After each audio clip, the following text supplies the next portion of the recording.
अखंड ज्योति सितंबर 2021। कुछ अदृश्य पन्ने। विगत अंक में आपने पढ़ा कि सन 1975 के कार्तिक मास की गोपाष्टमी के दिन शांति कुंज में पूज्य गुरुदेव के निवास स्थल पर उनका आशीर्वाद लेने एक सूक्ष्म शरीरधारी का आगमन हुआ। पूज्यवर के समक्ष नतमस्तक भाव से उपस्थित ये और कोई नहीं बल्कि 1870-80 के दशक में ब्रिटिश प्रशासनिक सेवा में रहे सर एलन ऑक्टेवियन ह्यूम थे, जिन्होंने अपने कामकाजी जीवन के दौरान तत्कालीन ब्रिटिश सरकार के क्रियाकलापों, नीतियों और फैसलों से जनता में फैले असंतोष को अनुभव किया था व इसके समाधान हेतु कुछ प्रभावशाली नेताओं के साथ मिलकर अथक प्रयत्नों से सन 1885 में भारतीय राष्ट्रीय कांग्रेस की स्थापना की थी। अपने शुभ संस्कारों के परिणाम स्वरूप उन्होंने न केवल सिद्ध संतों का सानिध्य प्राप्त किया, वरन दैवी योजना के सहभागी बनकर उसे पूर्ण निष्ठा के साथ निर्वहन भी कर रहे थे। परिवर्तन की दैवी योजना में रही अपनी भूमिका व भविष्य के संदर्भ में मार्गदर्शन प्राप्त करने के उद्देश्य से उनका पूज्यवर के पास आना हुआ। आइए पढ़ते हैं इससे आगे का विवरण।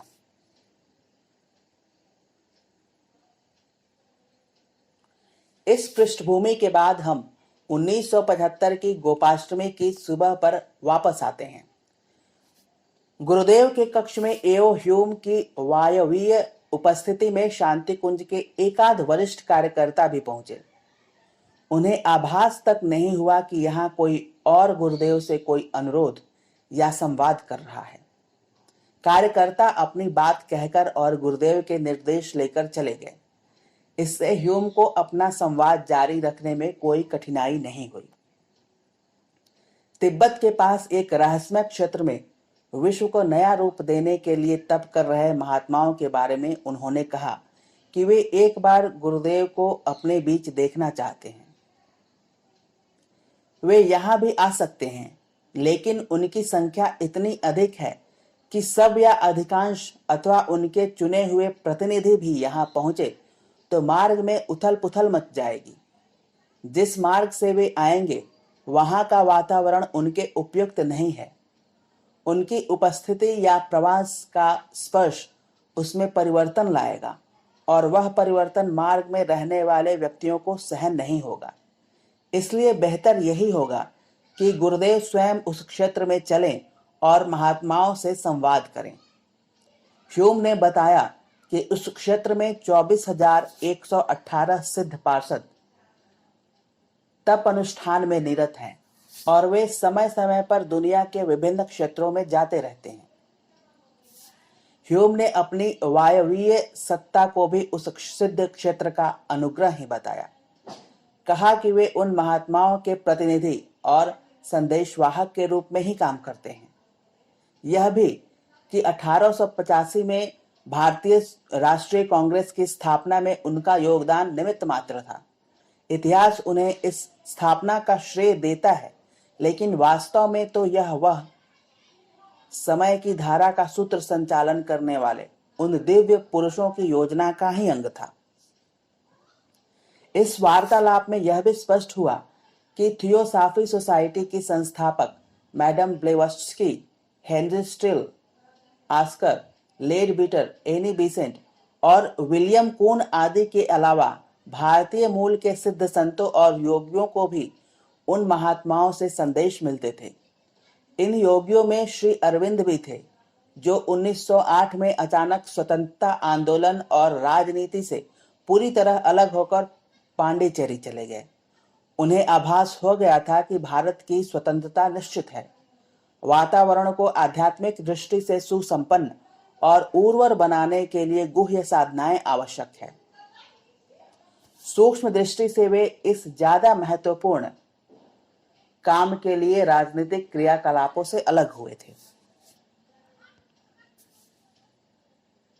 राजनीति में वापस लौटने का आग्रह लेकर गए कांग्रेस के वरिष्ठ नेताओं में, जिनमें लोकमान्य बाल गंगाधर तिलक भी थे, से उन्होंने कहा था कि अज्ञात और अदृश्य सत्ता ने भारत के भाग्य में स्वतंत्र होना पहले ही लिख दिया है।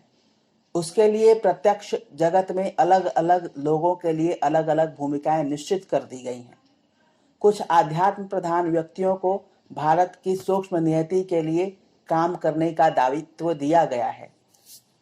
उन्हें वापस लाने का प्रयत्न करते हुए कई राजनेताओं को यह से गले नहीं उतरा था, लेकिन लोकमान्य तिलक ने इस तथ्य को स्वीकार कर लिया था। वे धार्मिक और सांस्कृतिक अनुष्ठानों से लोक शिक्षण का प्रयास पहले ही कर चुके थे।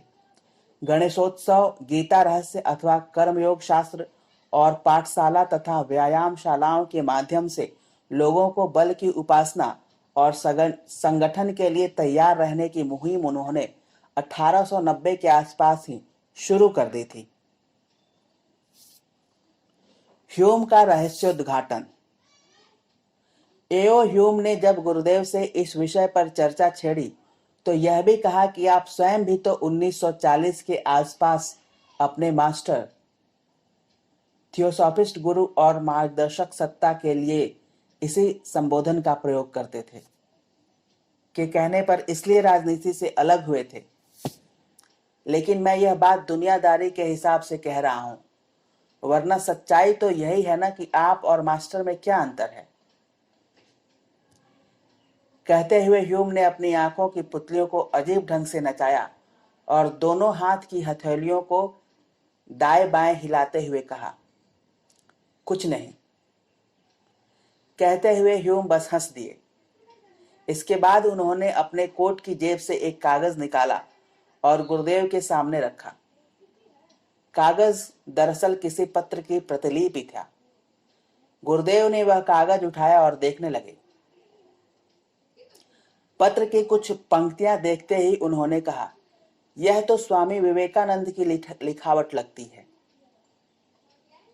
एओ ह्यूम ने पुष्टि की और कहा, हाँ, यह पत्र उन्होंने 1849 में अपने एक गुरु भाई स्वामी तुरायानंद को लिखा था।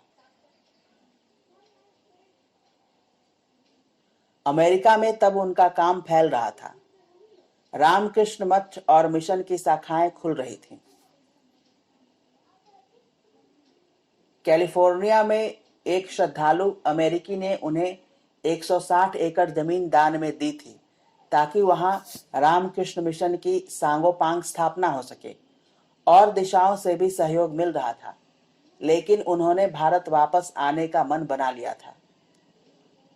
स्वामी तुरायानंद उन दिनों स्वामी जी के साथ ही प्रवास पर थे और सैन फ्रांसिस्को में वेदांत आश्रम की व्यवस्था बनाने में लगे हुए थे। गुरुदेव ने वह पत्र एक नजर से देखा और फिर ह्यूम की ओर दृष्टि घुमाई। अपनी ओर देखते पाकर ह्यूम ने कहा, गुरुदेव, यह स्वामी विवेकानंद के पत्र की प्रतिलिपि है। पारलौकिक शक्तियों ने इसे तैयार किया है और मुझे आपको दिखाने के लिए सौंपा है। पत्र में स्वामी विवेकानंद कुछ अधीर और उतावले से दिखाई दे रहे हैं। लगता है वे जल्दी में हैं, जैसे इनके पास समय की कमी हो और वे कुछ काम तुरंत फुरत पूरे कर लेना चाहते हो, गुरुदेव ने कहा। ह्यूम ने कहा, हाँ, यह सही है। हिमालय के योगियों का कहना है कि स्वामी रामकृष्ण परमहंस ने विवेकानंद जी को समय से पहले ही साक्षात्कार करा दिया था और उस साक्षात्कार को फिर मिटा भी दिया था। कहा था कि 16 वर्ष बाद जब समय आएगा तो तुम्हें इस अनुभूति का कोष फिर हासिल हो जाएगा। तब तक भगवान का काम करो। स्वामी रामकृष्ण परमहंस ने जो समय सीमा निर्धारित की थी वह पूरी हो रही थी। इधर उनका स्वास्थ्य भी लड़खड़ा रहा था, इसलिए स्वामी जी अपनी मातृभूमि और गुरु भूमि लौटने के लिए अधीर थे। गुरुदेव ने पूछा, इस पत्र में स्वामी जी ने दोबारा आने की बात लिखी है, परंतु भारत आने के बाद वे तो कभी विदेश लौटे ही नहीं। उनके भारत आने की बात का क्या रहस्य है?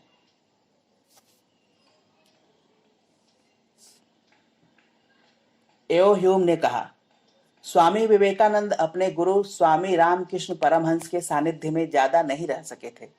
मुश्किल से 3-4 वर्ष, और वह भी टुकड़ों टुकड़ों में ही इन्हें गुरु का सानिध्य मिला। इसके अलावा उनके मन में शुरू में संदेह भी था। निराकरण होने और समर्पण संपन्न होने के बाद गुरु के प्रत्यक्ष सानिध्य की उनकी लालसा बनी रही। इसलिए वे चाहते थे कि एक जन्म और हो जिसमें अपने गुरु का काम पूरे मन से, पूरा समय लगाकर और पूरी आयु भर करते रहें। यह तो आप जानते हैं कि आदि शंकराचार्य की भांति स्वामी विवेकानंद के लिए भी विधाता ने 17-18 साल की जीवन अवधि नियत की थी। उनके आध्यात्मिक अभिभावकों ने विधि का विधान उलटकर जीवन अवधि बढ़ाई। भगवान रामकृष्ण की कृपा से ही विवेकानंद जीवित रह सके। पत्र में उन्होंने जिस वापसी की बात कही है वह स्वामी रामकृष्ण परमहंस के अगले अवतार के समय की ओर इशारा करती है। उनका आशय था कि परमहंस देव जब एक बार फिर इस धरती पर आएंगे तो वे अर्थात विवेकानंद भी लौटेंगे। कहते कहते एओ ह्यूम अचानक रुक गए। इस विषय को यहीं छोड़कर बोले, संदेश और संप्रेषण का यह तरीका हम लोग पहले भी अपनाते रहे हैं। आपके सामने उपस्थित इस शख्सियत ने अपने लौकिक जीवन में 1883 में वायसराय रिपन को एक पत्र पढ़ाया था जिसमें भावी विपत्तियों से बचने के लिए अंग्रेजी राज में सुधार लाने की बात कही गई थी। उस समय के कई धुरंधरों को थियोसोफिस्टों ने समय रहते सचेत किया और आज भी कर रहे हैं। क्रमशः समाप्त।